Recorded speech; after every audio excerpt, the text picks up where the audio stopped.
Hi, everybody. Welcome, welcome. This is Captivate the Mic with Elaine Williams, and I am here with the fabulous and amazing Jenifer Loehding. And oh my God, I saw you in Speakonomics. We both were speaking there in Dallas, and you have done so many things, Jenifer. So, first of all, thank you for being here. Absolutely. I'm excited to chat with you today, Elaine. It's gonna be fun. Yeah. And I got to be on your podcast over a year ago. You call yourself a success architect, which I absolutely love. But for people who aren't familiar with you, can you just give us a list, a partial list of all the things? Because it's so much. Yeah, it's fun. It's funny because I know we're all starting to use Chat GPT now for everything. And just to tell you a little story about how I came up with that, I was inputting, I was trying to figure out because when I'm doing podcasts and I'm bringing people on my show, I'm trying to give who are they? Who are these people? Some of them come to me with the title and some of them will have 500 things they do. And I have to figure out how to narrow that down and find the main thing that I want to put out there.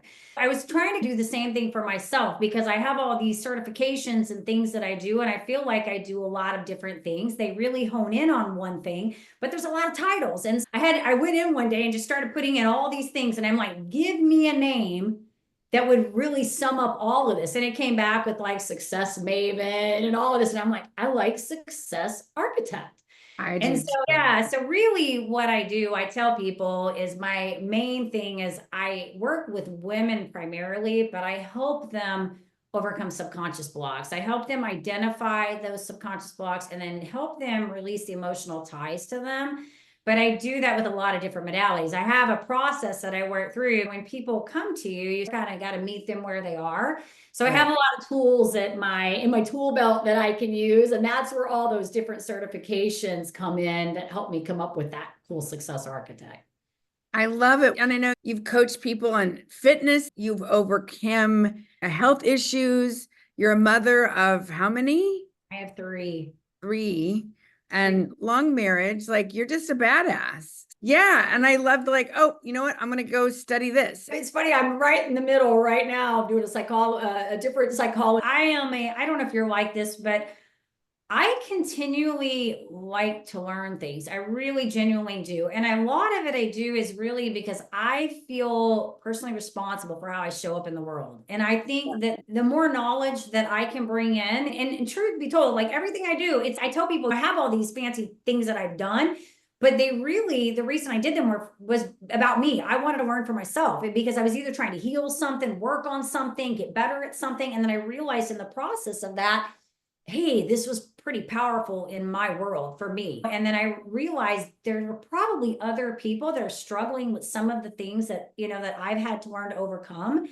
And that's where that's manifested into my work. And so, yeah, so I'm studying a psychology course right now. It's funny because I was doing like a keto course, and then I had this supplement course and this psychology course. And then I'm in a mastermind. And I was like, Jenifer, you got to breathe for a minute, just like slow it down one thing at a time. I'm like, I resemble that remark. Yes, I can so relate because I had three addictions. I'm a sexual assault survivor, domestic violence survivor, and I really probably had more addictions, but three main ones. But I always think the more I can heal myself, then the greater I can serve even more people. And like, I just wrote a chapter for a book, and it's all about how I internalized all this shame when I got into flipping houses in 2008, and I was rehabbing three of them when the economy tanked and I got flipped. So, but I know that women struggle. We both work with women primarily, as something will happen, and so many times we think it's us. Oh, I'm horrible at tech. I suck at that. And it's no, everybody has trouble with tech. You're not the only one. So, is there something you want to talk about that you're really excited about, or something that you've been seeing with your clients lately? Or Yeah. Right now, I'm actually one of the biggest things I'm excited about. It's the certifications and all those are great because I love doing the learning. But I'm at the building stage right now of actually building out this offer suite because I had worked with this mentor. I say worked, I've had mentors, several of them over the years. I was a Mary Kay for 20 years. So I've had mentors probably my entire entrepreneurial career. But I worked with another mentor for 2 years that helped me put together a big ticket, a high offer course. And I was so excited about this thing when I got done with it. And then I was like, oh my gosh, what do I do with this thing? It's a beast and it's like a $10,000 program. Who is going to buy a $10,000 program? And I'm like, oh, wait a minute, Jenifer did this. But then I had to think about like where I was when I started my journey. Like who was that person, Jenifer, when she began this journey 25 years ago as an entrepreneur, and all the investment that I've done over the years. They didn't start at 10,000. It started down here and it worked. Right. And so I recently joined a mastermind. I had completed a neurological fitness certification, and the gal that put that on was also doing a mastermind for coaches. And so it was a minimal investment. I was surprised because I thought this has probably been one of my best value things that I've been in. But what's been really exciting about it is she actually helped me engineer that backwards for the starting client coming into this process and working that all the way up to the high ticket client. And so I say all that to say, somebody listening to this goes, what does all that mean? What I will say when I sum all that up is I have worked for years to figure out what exactly it was that I was supposed to be doing, besides educating and inspiring. Like, what was the message that I was trying to really drive home? The problem that I know women are struggling with, and what am I trying to solve? And she helped me really get that answer, like figure that out. And so when you asked me early on, like how we came up with Success Architect, and I said, I help women overcome subconscious blocks. It took me a while to figure out that's exactly what I've been doing for years, is helping women bust through those things that are keeping them paralyzed, keeping them stuck in their lives, their businesses, whatever it is that they're trying to do, and helping them release that and move forward. And so that's what this whole thing has been about. And I think that's what I'm pretty excited about, is getting this thing launched, being actually able to step into what I feel like is my gift, my genius, and really help people get to the root of their problem rather than just slapping Band-Aids and masking symptoms. Yes. Oh my gosh. I love it. Yeah, I'm excited. You can probably tell I'm passionate about it. It's so exciting. And do you feel like that you had some subconscious blocks that you were bumping up against? Oh yeah, I'm getting chills right as you asked me that. So many of them, so many of them. Money. I grew up in a house. I love my parents, but I grew up in a home where we had a lot of toxicity growing up, just a lot of issues wrapped around money for me, a lot of issues around self-worth. And I just recently, interesting, after having all these years of being in Mary Kay and being in leadership and having personal development, and it really just going in one ear and out the other, I read a book by Jamie Kern Lima recently called Unworthy. Have you read it? Yes. Oh, no. yeah, that's Unworthy, Worthy. Yes. Okay. One of the very first, in the beginning of the book, she talks about the difference. I don't know why I said unworthy, but sidebar that. But at the beginning of the book, she talks about the difference between confidence and self-worth. And if you think about this, I don't know about you, but me, I never knew those were different until recently. So here, all these years, I have been working on achievement because I based my worth on all the cool things that I could do, all the achievements that I could do. That's how I was praised growing up. If I did cool things, I got praised for it. If I didn't, I didn't. And so I felt the constant need to have to do all these miraculous things, even at the strain of my sanity, my health, all of these things. And then I read that chapter, and it was like this light bulb went off. I was like, not that I hadn't already come to this realization, but it was in words for me. It was right there in words where it was like, no, this is a different thing. Your worth does not come from your achievements. Your worth comes from your value, you valuing you. And so I think for me, that's just been really like a huge eye opener for me. And even going forward now and thinking about everything I do, is this because I want to do it, or is it because I think I need an achievement? You see what I'm saying? Yeah, it's just intense. Yeah, it's intense. Thank you for being so vulnerable. And you are so accomplished. And I have goosebumps. I'm laughing because I wanted to do the podcast to elevate other women And because I love podcasting, I listen to podcasts all the time when I'm doing my chores, running errands or folding clothes or whatever. It makes life way more fun from the mundane for me. And what I'm laughing at is it's every conversation I've had with my guests. I'm like, I needed to hear that today. And I'm laughing. So I wanted to do it for others, but clearly there's so much here. And I realized I just got aha of I think a lot of my life I have been seeking validation from all the wrong places, like looking for love and you made me think of that too. and I'm a big 12-stepper. I'm in AA. I go to Al-Anon. I've performed for NA conventions. I love the 12-step world, and it's not perfect. And I know for some people it doesn't work, but for a lot of people it's saved millions of lives. And I've gotten to be in AA meetings in Czechoslovakia and Vienna. And I saw an AA building when I was in Costa Rica in August. But one of the things they talk about in SLAA, a lot of people say, I'm a love addict, I'm a fantasy addict, or I'm a validation addict. And when my friend was telling me that, I was when he twitched, like, oh, close to home a little bit. And so I really think I had confidence and worth collapsed until just now. And I watched her book launch, which was amazing. And now I'm okay, because somebody sent me her first book. But when a book keeps coming at me, I'm okay, Jenifer, I get it. I get it. Yeah. I'm going to order it today. Yeah, I think I know for me, Jenifer, growing up, I did not feel worthy. And whatever evidence you're looking for, you're going to find.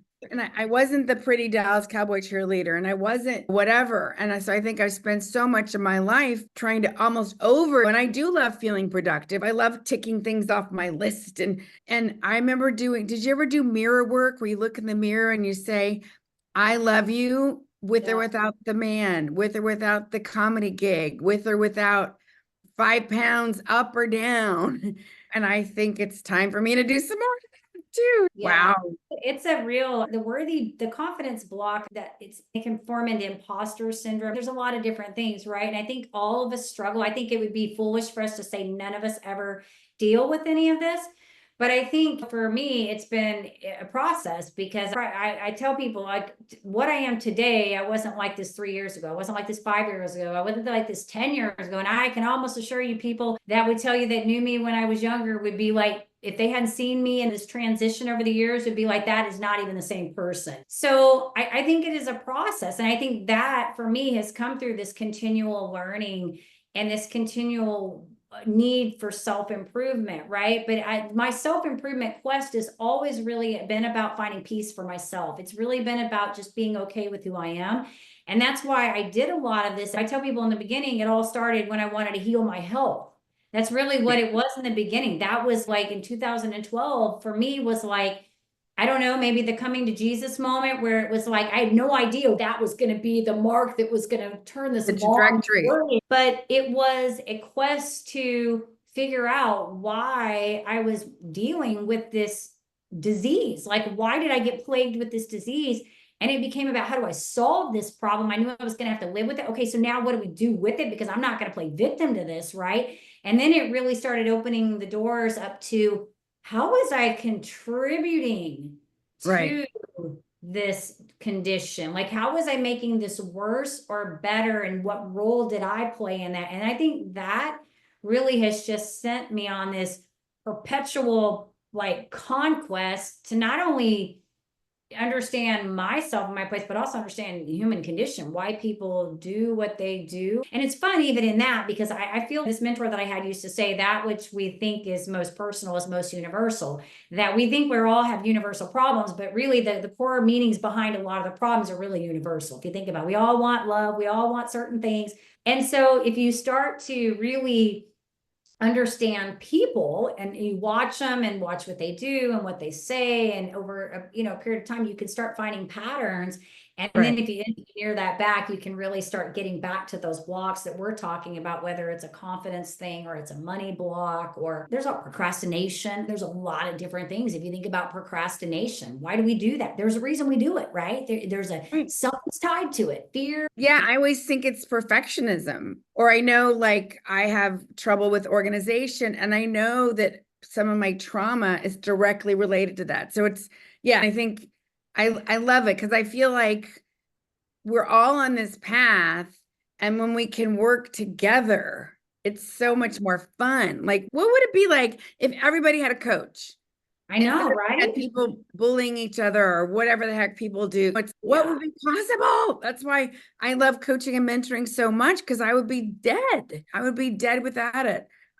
My choir director was like a mother to me growing up, because my mother took off to Europe and my stepmother unfortunately was undiagnosed bipolar, lots of trauma from the World War II. And there was really nobody to advocate for me. And she did. She saved my life, because I think I would have run away if it hadn't been for her.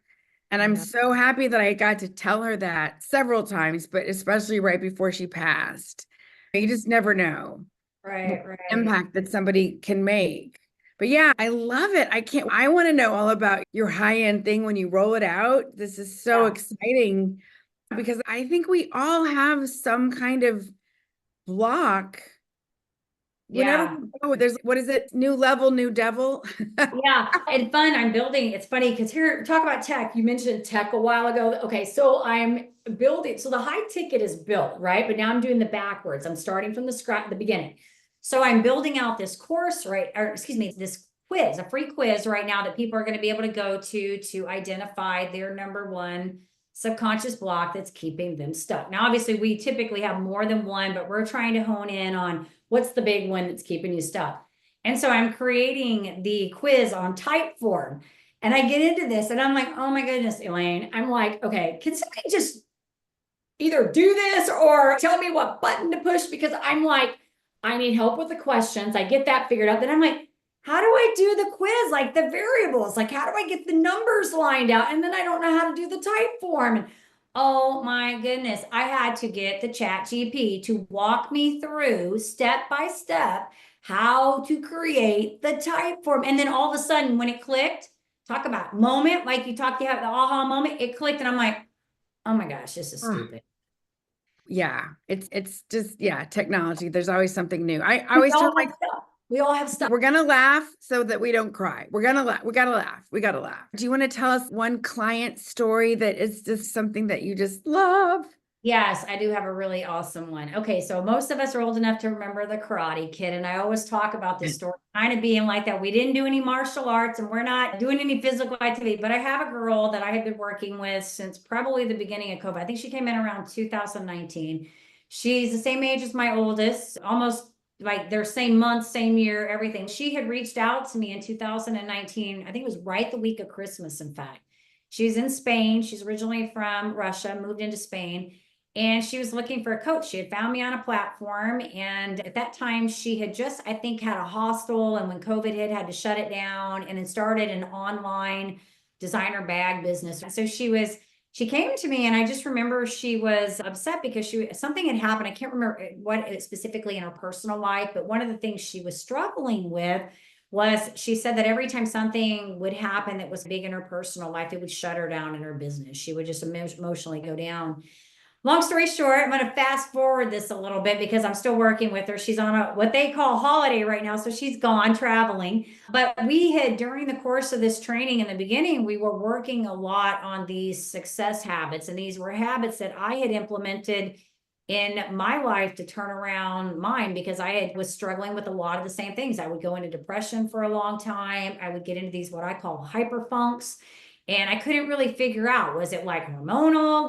I now know that it was probably diet, hormones. It was a lot of different things, a lot of negative influences in my life, but I would shut down and I couldn't function for like weeks. And then one day I'd just wake up and I'd be out of it again. And then I'd panic for when the next one was going to come. Right. And so anyways, in the beginning with her, I started really just working on these success habits that I had implemented in my life. And I remember her telling me so many times, I'm lazy, I'm not going to do these. And I would be like, no, you're not lazy. You just don't see the importance of this yet. And so we just kept sticking with it, and we would talk about, and I'm a big fan of sustainable change. So I don't believe in doing a lot of things at one time. I think we Right. start small with something and build that up, get you some wins, and then move on. So we stuck with it. Now here's the fun thing. Let's fast forward into 2024.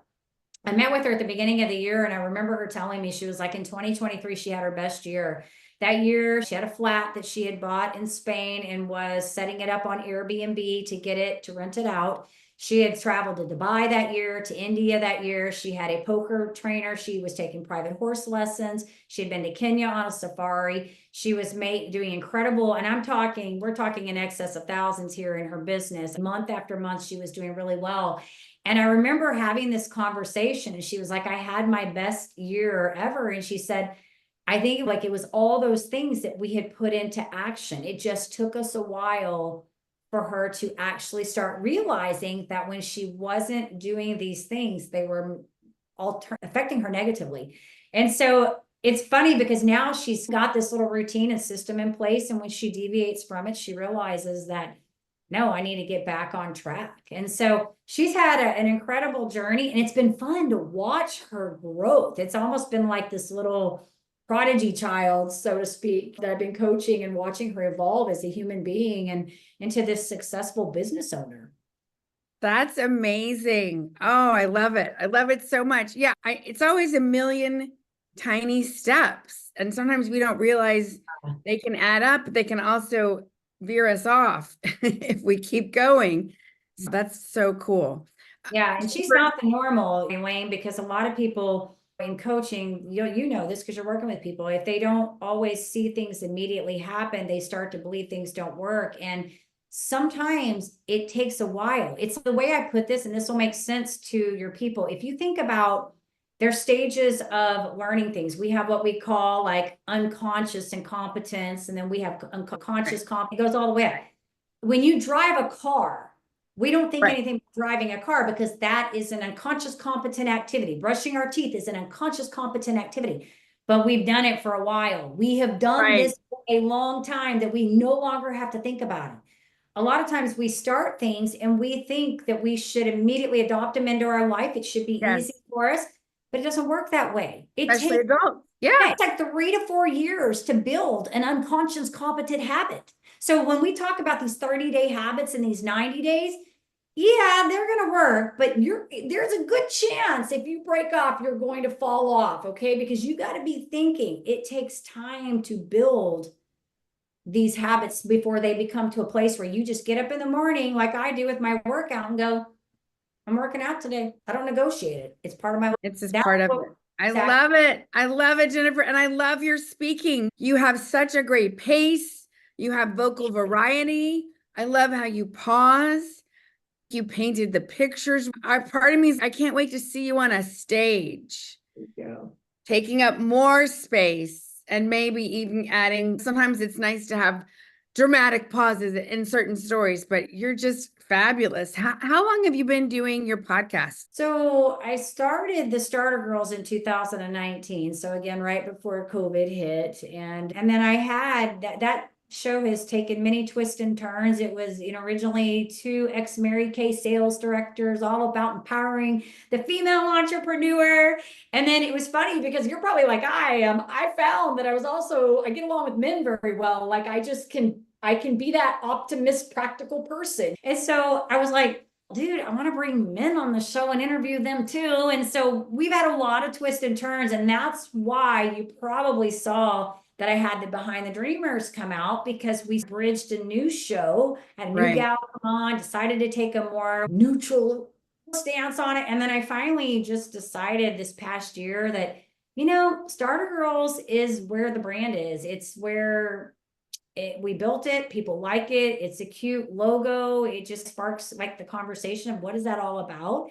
And so I hybrided those back together. And so now it's still about empowering women, but I bring men on because we're celebrating dreamers too. And so I bring them in, and I feel like what they have to offer, some of it is relevant to us as well in the business world. And so, yeah, I'm having fun with that, with the show now.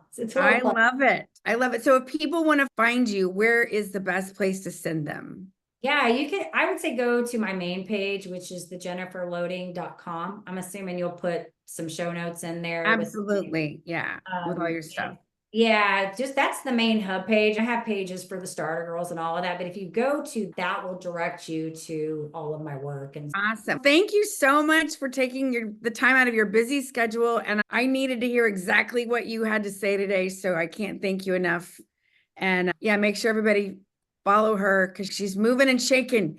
She's going lots of cool places. Thank you so much, Jenifer. thank you, Elaine. Appreciate Thank you. you.